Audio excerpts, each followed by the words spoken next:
Hi friends, మేము పెట్టే interesting videos కోసం ఇప్పుడే మా ఛానల్ని సబ్స్క్రైబ్ చేసి పక్కనే ఉన్న గంట సింబల్ని యాక్టివేట్ చేసుకోండి.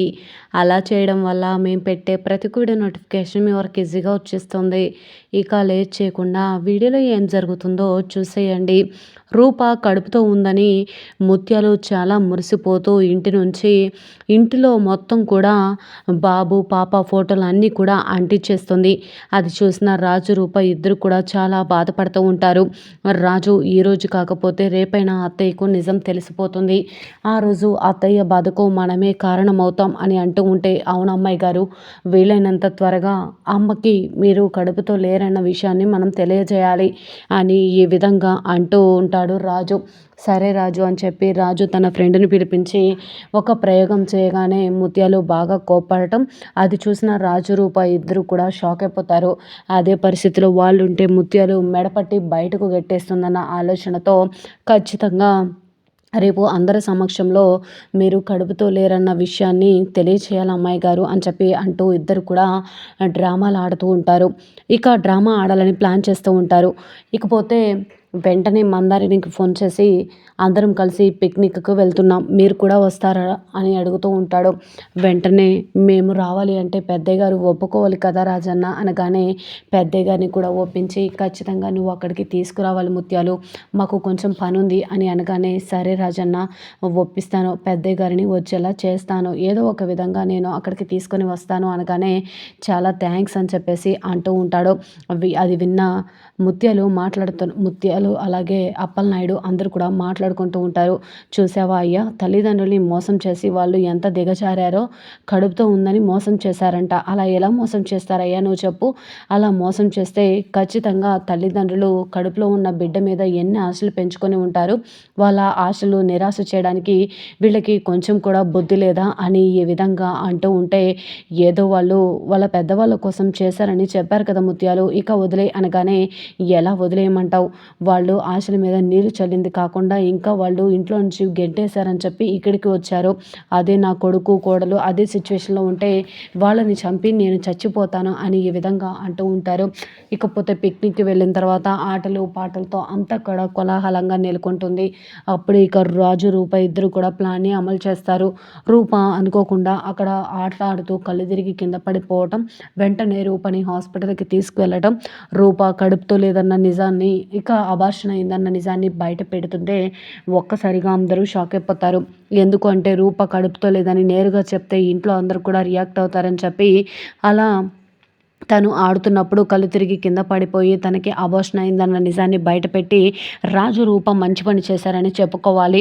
లేదు అంటే రూప కడుపుతో ఉందని అలా ఎన్నాళ్ళు గడిపిన తర్వాత ఏదో ఒక రోజు ముత్యాలకి తెలిస్తే మెడపట్టి ఖచ్చితంగా రాజు రూపల్ని బయటకు నెట్టేస్తుంది. కాబట్టి వాళ్ళు చేసింది మంచి పని అని చెప్పుకోవాలి.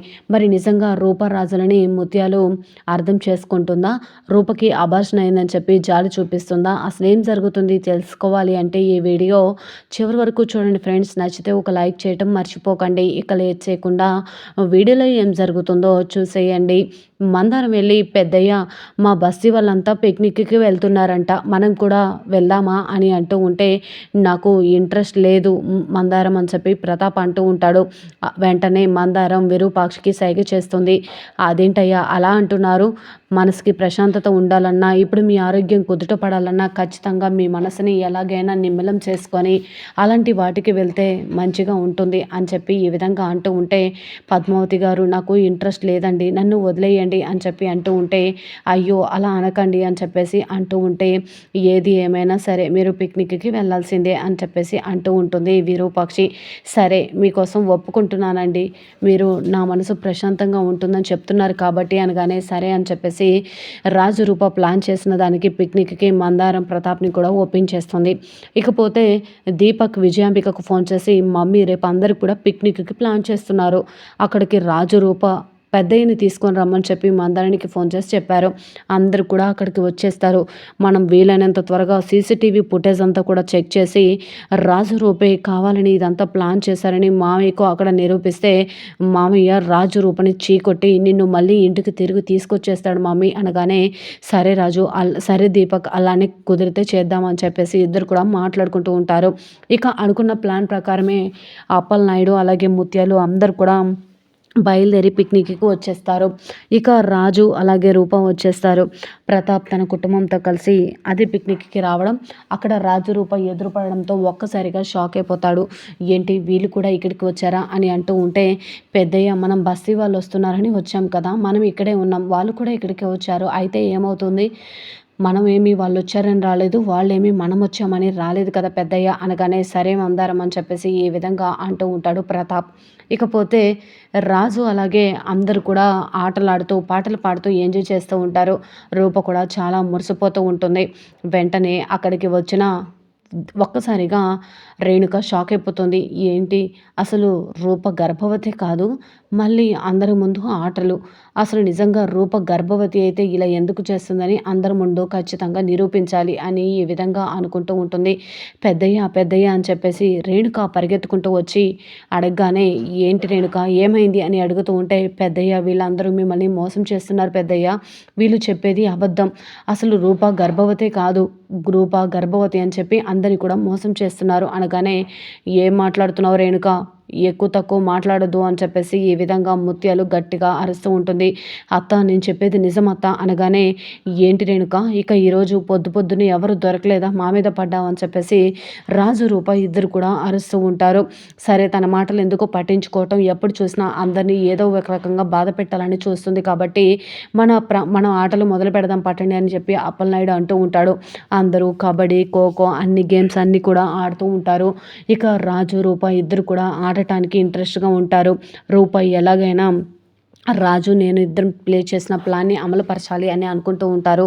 రాజు కూతకి రాగానే రూప పరిగెత్తుకుంటూ వెళ్ళి రాజుని గట్టిగా పట్టుకుంటుంది. రాజు కూడా రూపని పట్టుకుంటాడు. ఇద్దరు ఒకరి కళ్ళలో ఒకరు చూసుకుంటూ ఉంటారు. అది చూసి ప్రతాప్ ఇక తల దించుకొని సిగ్గుపడుతూ ఉంటాడు. విరూపాక్షి చాలా మురిసిపోతూ ఉంటుంది. ఇక అనుకోకుండా రూప కూడా కూతకి వెళ్ళటం, కళ్ళు తిరిగి కింద పడిపోవడంతో అక్కడున్న ప్రతి ఒక్కరు కూడా షాక్ అయిపోతారు. అదేంటి రూప కళ్ళు తిరిగి కింద పడిపోయిందేంటి అందరూ కూడా అనుకుంటూ ఉంటారు. అయ్యా రాజు, ఆ రూప కడుపులో నా మనవడి పరిస్థితి ఎలా ఉందో ఏమోరా, పద త్వరగా పద హాస్పిటల్‌కి వెళ్దాం అనగానే, ఏంటి ముత్యాలు నీకేమైనా పిచ్చి పట్టిందా? కళ్ళు తిరిగి పడిపోయిన కోడలి గురించి ఆలోచించకుండా కడుపులో ఉన్న బిడ్డ గురించి ఆలోచిస్తున్నావా అని అంటూ ఉంటే, అదేనయ్యా రూప ఎలా ఆరోగ్యంగా ఉంటే బిడ్డ కూడా ఆరోగ్యంగా ఉంటుందని అర్థం కదా అనగానే, రూపని హడావిడిగా హాస్పిటల్‌కి తీసుకొని వెళ్తాడు రాజు. రూపని హాస్పిటల్‌కి తీసుకొని వెళ్ళిన తర్వాత డాక్టర్‌తో ఇక రాజు అలాగే విరూపాక్షి ఇద్దరు కూడా మాట్లాడించి నాటకాన్ని రక్తి కట్టించడానికి ఇద్దరు కూడా మాట్లాడతారు. వెంటనే ఇక రాజు విరూపాక్షి రూప చెప్పిన విధంగా వెంటనే డాక్టర్ ఈ విధంగా అంటూ ఉంటుంది.